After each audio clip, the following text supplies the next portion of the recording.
I think permanence is probably the most common misconception, meaning, I think because autism is a lifelong condition, I think families think that a diagnosis of autism means that their kids automatically have all these things that they can never do, Sure, sure.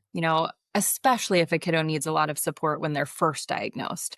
Um, I've personally had the experience of parents calling me after the evaluation because they went online Mm, and, their child at the time of the diagnosis needed significant support.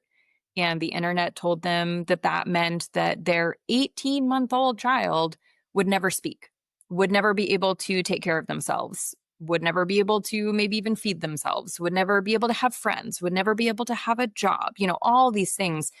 And that's that's just so so misleading. scary. It's Yeah, so scary, and it's so misleading as this statement of just, like, fact about their child's future. right. You know, in an autism diagnosis, we assign something called levels, and that really corresponds to how much support the kiddo needs. So, I guess what I'm trying to say, I think the most common misconception I hear is that essentially the levels are permanent.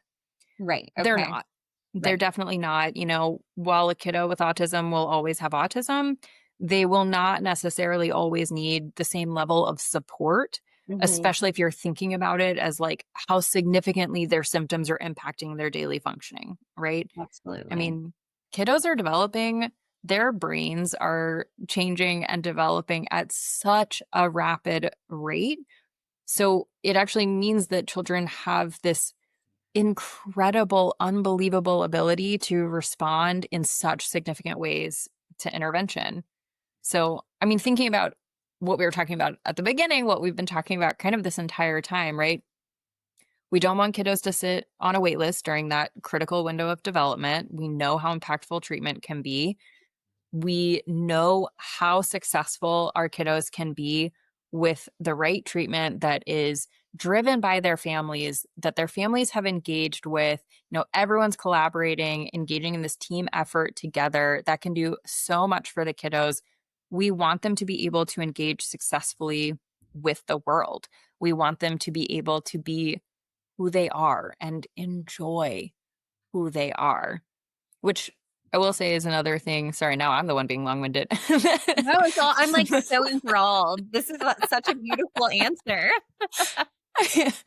I think I think parents can be really concerned that therapy is going to sort of take away who their kiddo is, like take away their Yes, personality, that's and that exactly what I was thinking as well on the ABA yeah. side.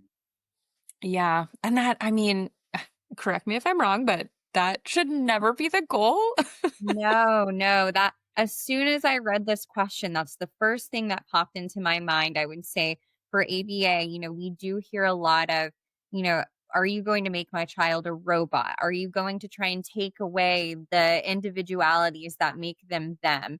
And first and foremost, I would say everybody's experience and opinion is valid. There are definitely times within our field where those constructs hold more true. I'm so grateful, where our field is today and especially where we are at Hopebridge.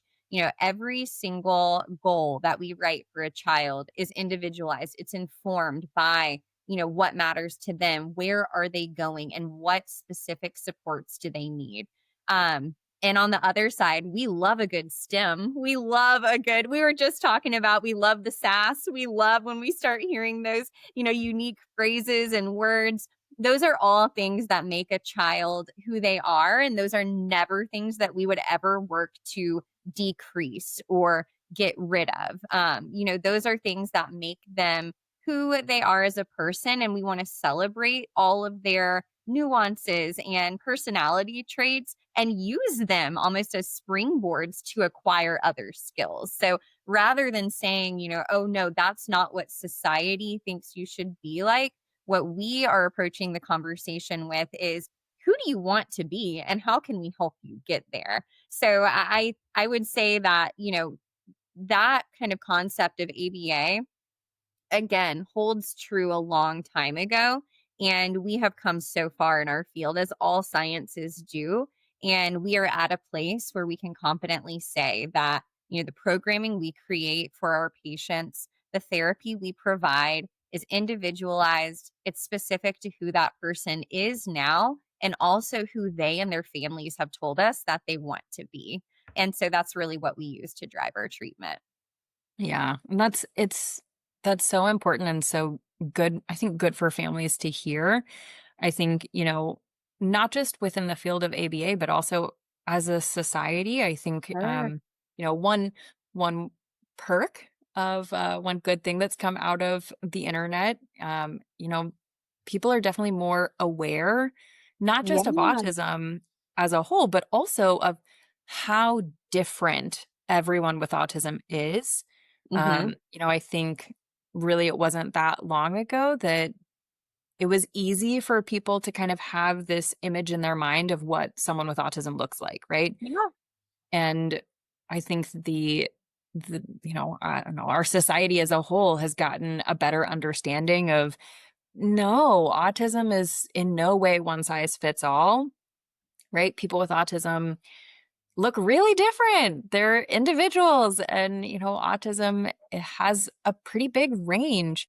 So I think that's gone a long way in helping the world, sort of understand and be a little more inclusive. I think we still have ways to go, but, you Yeah. know, progress over perfection. Um, Exactly. but, I think it's easy for people to kind of be afraid that we're trying to like cure autism. Sure.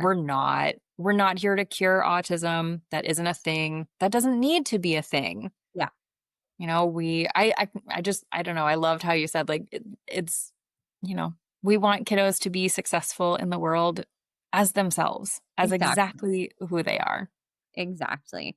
And back to, family involvement, who can better help us understand who that individual is but them, especially if the child is not yet able to tell us, hey, these are the things I like. This is who I want to be. I like this quirky part of me. Like those are all of the things that we want to know so we can include those in what we do, and the family is the one who can really tell us those things. And so as we kind of circle back to importance of connecting with families, importance of involvement in therapy, I mean, they're everything. The family is everything. They're the reason we can be so individualized in what we do.